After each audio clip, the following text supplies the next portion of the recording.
welcome to the Bougie Fujoshi channel. For those who know me, hello again, and for those who don't, I hope you stick around because today we are talking about my June manga haul. Kicking it off with Boys Run the Riot by Keito Gaku Sensei. This story centers around Ryo, who is a transgender teen that finds an escape from the expectations and anxieties of his daily life when he's introduced to the world of street fashion by his new classmate Jin. I mentioned in my Q&A video that this has to be one of my favorite manga debuts of this year so far. The overall composition of the story and the art style is absolutely beautiful, and from the first volume alone I can already tell that this is going to be a very promising series. Volume 6 of Sweat and Soap by Kintetsu Yamada Sensei. Y'all already know how much I love me some Sweat and Soap. The story is moving into a new chapter of Asako and Natalie's relationship as they move in together, and now we're getting all the domestic fluff. I followed the series official page on Twitter and it actually ended not too long ago, so I can't wait till all the volumes are translated so that I can see how it ends. Nagisa Furuya Sensei's My Summer of You. Being that we are in the season of summer itself, this series couldn't have come at a better time. This story is just as cinematic as the cover suggests, as the two characters Chiharu and Wataru find both themselves and each other through their shared love of films in this moving drama. And I think the English publishers are catching wind of just how good Sensei's works are, because I have been seeing announcement after announcement. I'm really glad to have finally read one of their works, and I definitely look forward to more in the future. Next up is Zom 100 Bucket List of the Dead Volume 2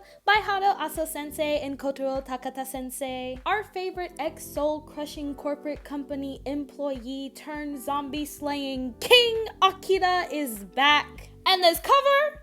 Hello! Always a good laugh with Zom 100 as we make our way through our 100 things our king wants to do before he becomes a zombie. I was definitely not expecting the one zombie that pops up in this volume, but at least for me, I know that there is never a dull moment when I'm reading this series. Volumes 2 and 3 of How Do We Relationship by Tamiful Sensei. It has been a long time coming for me to finally get my hands on these two volumes, since it was always out of stock when I tried to get volume 2, but we're finally here.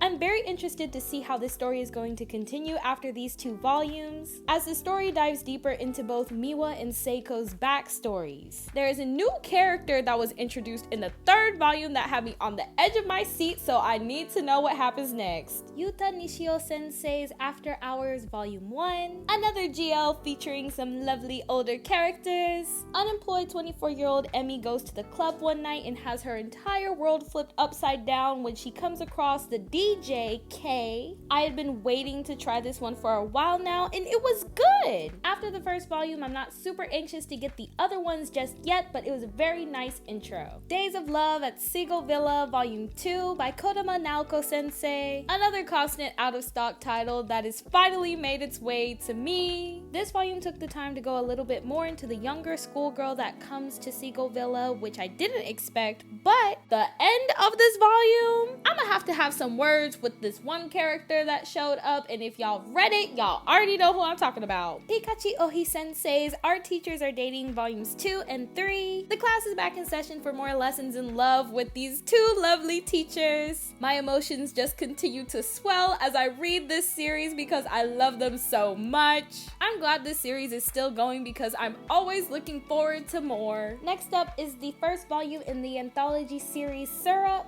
Now, some of y'all know how I am about anthologies, but I could not resist with this meal, so here we are. There are a lot of stories in here that I really enjoyed and I wish there was more. And on top of that, a lot of the art styles were just breathtaking. I don't know if I'll pick up the next anthology set, but I was really happy with the stories in here for sure. Okuda Sensei's I Think Our Son Is Gay Volume 1. This story is told from the perspective of Mama Tomoko, who is watching her baby boy fall in love. Y'all, I swear she is so sweet, and this story was a cute little change of pace. The following titles I'm going to mention in the remainder of this manga haul are rated M for mature, which means you have to be 18 or older in order to buy and or read these series. Volume 3 of Cherry Magic by Yu Toyota Sensei. I mentioned before that I had watched the live action on Crunchyroll, and I've liked coming back to the manga and seeing how the adaptation originated as the story continues. Y'all already know I love me some Cherry Magic, and there's definitely more to come, so I'm excited to see where it goes. Nozomi Mino Sensei's Yakuza Lover Volume 1. I went into this series without knowing anything at all, and I wasn't sure what I'd get. so I just wanted to try it and see how it went. The story didn't float my boat much, but the art was very beautiful. Don't Be Cruel Volumes 1 and 2 by Yonezo Nekota Sensei. I think this is the first Sublime omnibus that I've ever gotten, so she sure is a thickin'. Even though it may be a bit before I'm able to get the next volume, I'll definitely be looking forward to more. Volumes 2 through 5 of Blue Morning by Shoko Hiraka Sensei. I went ahead and got these 4 because I actually came across cheap used versions of them on thriftbooks.com. I had already thought the first volume was a lot, but the plot just keeps twisting and turning with every chapter. With the way that volume 5 ended, I hope that I'll be able to get the last 3 volumes soon because I need to know how Sensei goes ahead and ends this story. So those are all the titles that I have bought and read for the month of June. Thank you so much for watching. If you like what you heard today, make sure you hit that like, subscribe before you leave. But that's all I have for today. So, bye!